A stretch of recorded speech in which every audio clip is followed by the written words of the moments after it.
Nak lagu lembu dah beli dah belah. Lembu dah beli dah belah. Lembu dah beli dah belah. Itu nama saya masih kelihatan. Cara makan masih kelihatan. Oke. N1 Batu Ampar. Gimana guys? Gini geser gini kah? Atau panas apa? Aduh, kok aku lupa sih.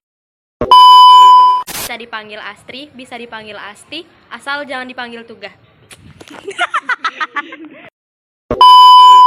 Saya kelas dari 12 IPA 3. Saya dari kelas.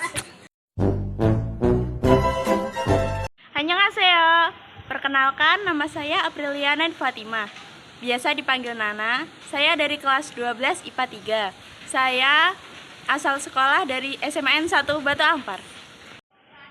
Halo Fronde. Perkenalkan, nama saya Ayu Masitah. Nama panggilan saya Ayu. Saya dari kelas 12 IPA 3. Asal sekolah saya SMAN 1 Batu Ampar. Haji Maste. Perkenalkan, nama saya Astri Handayani. Bisa dipanggil Astri, bisa dipanggil Asti, asal jangan dipanggil Tuhan dulu deh. Saya bersekolah di SMA Negeri 1 Batu Ampar. Sekarang saya kelas 12 IPA 3. Halo friends, perkenalkan nama saya Nikesha Hayu Ivana Sopa.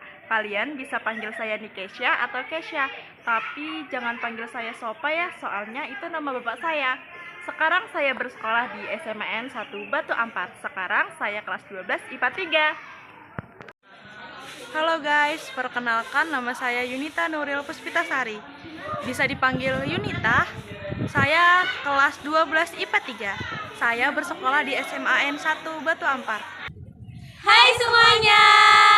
Welcome to SMN 1 Batu Ampar. Jadi, kami dari kelompok 1 ingin menjelaskan materi tentang sejarah. Di sini kami diminta untuk mendapat like terbanyak demi mendapat nilai A. Bantu kami ya, teman-teman. Konflik dan pergolakan yang terkait dengan ideologi. Yang pertama, pemberontakan PKI Komunis Indonesia di Madiun.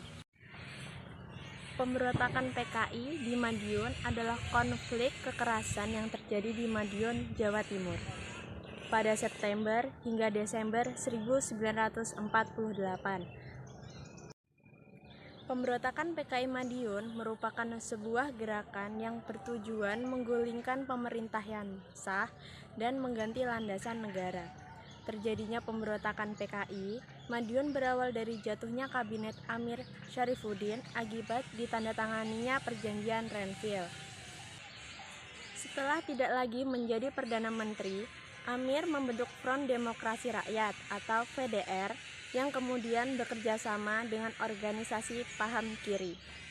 Tujuan pemberontakan PKI selain berusaha menggulingkan pemerintahan Indonesia, pemberontakan PKI di Madiun juga memiliki tujuan-tujuan lain, yaitu yang pertama membentuk negara Republik Indonesia Soviet, yang kedua mengganti dasar negara Pancasila dengan komunisme, yang ketiga mengajak petani dan buruh untuk melakukan pemberontakan.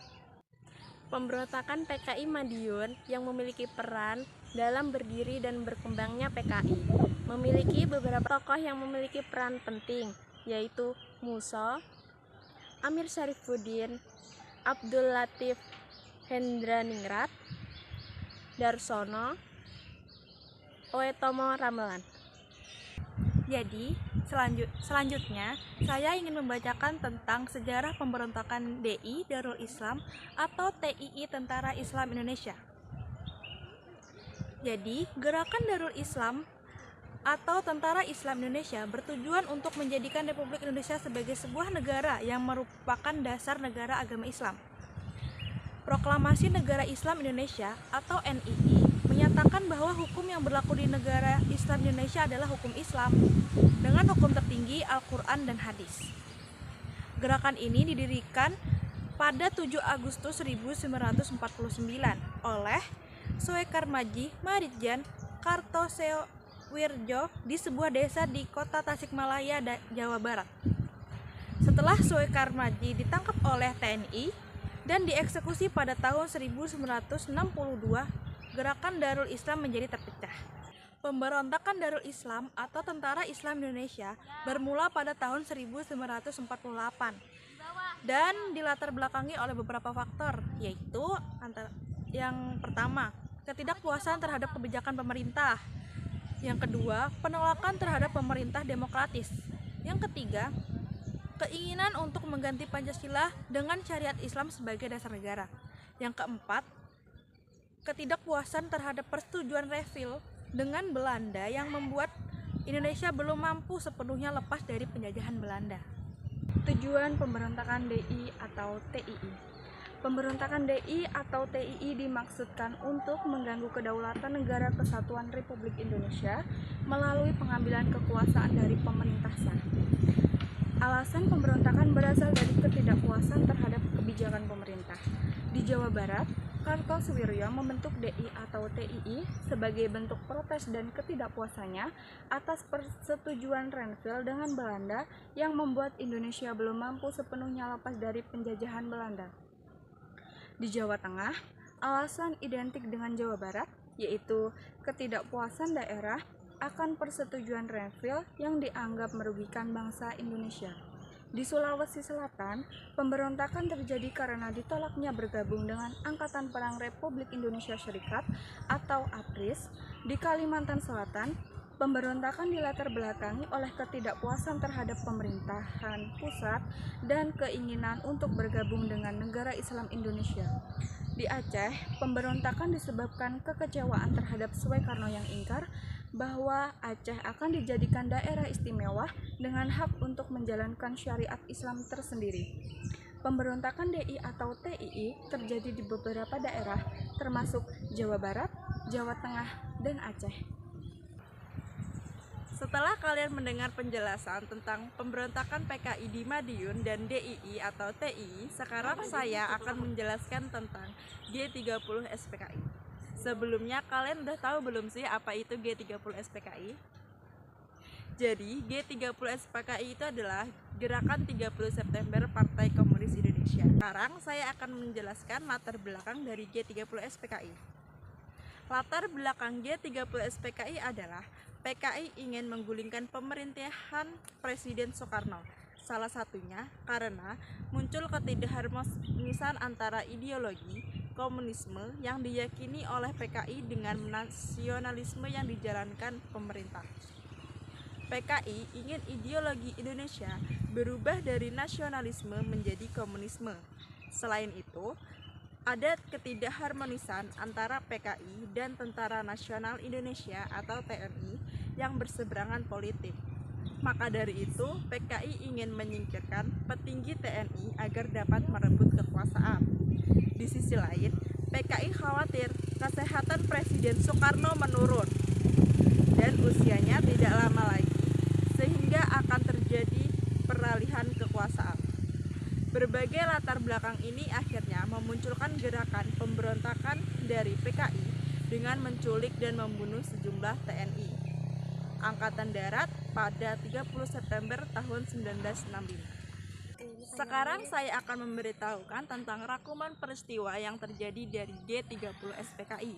Yang pertama, PKI mendatangi kediaman Jenderal TNI Ahmad Yani, Letnan Jenderal TNI R. Suprapto, Letnan Jenderal TNI S. Parman, Mayor Jenderal TNI MT Haryono, Mayor Jenderal TNI DI Panjaitan, Mayor Jenderal TNI Sutoyo, Siswo Miharjo, dan Jenderal AH Nasution.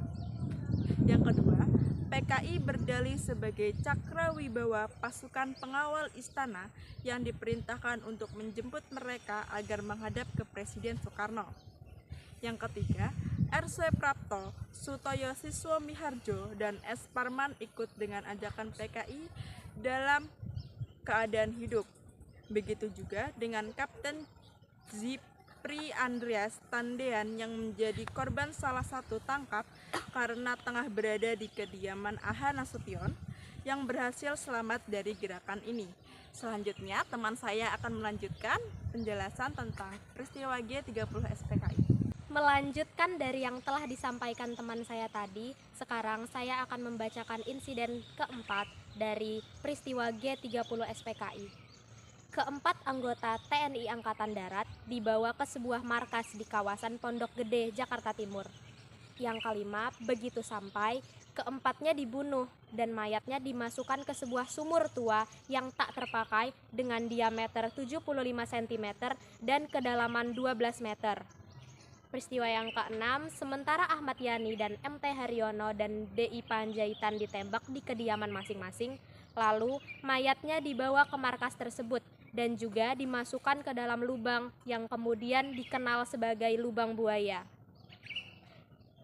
Yang ketujuh, G30 SPKI menyebar ke berbagai wilayah Indonesia seperti Yogyakarta dan sekitar Jawa. Setelah peristiwa G30 SPKI, pada tanggal 1 Oktober 1965, Cakrabirawa di bawah pimpinan Mayor Jenderal Soeharto mengamankan RRI dan telekomunikasi untuk menyebarkan kabar bahwa Presiden Soekarno dan A.H. Nasution dalam keadaan selamat. Pada tanggal 2 Oktober 1965, pemberontakan PKI dapat dipukul mundur dan TNI mencari tempat mayat korban G30 SPKI dibuang. Lalu, pada tanggal 4 Oktober 1945, mayat korban G30 SPKI ditemukan dan diangkat dari lubang buaya. Setelah itu, pada tanggal 5 Oktober 1965, seluruh korban G30 SPKI dimakamkan di Taman Makam Pahlawan di Kalibata, Jakarta Selatan. Presiden Soekarno mengangkat para korban G30 SPKI sebagai pahlawan revolusi. Terima kasih. Usai sudah video kita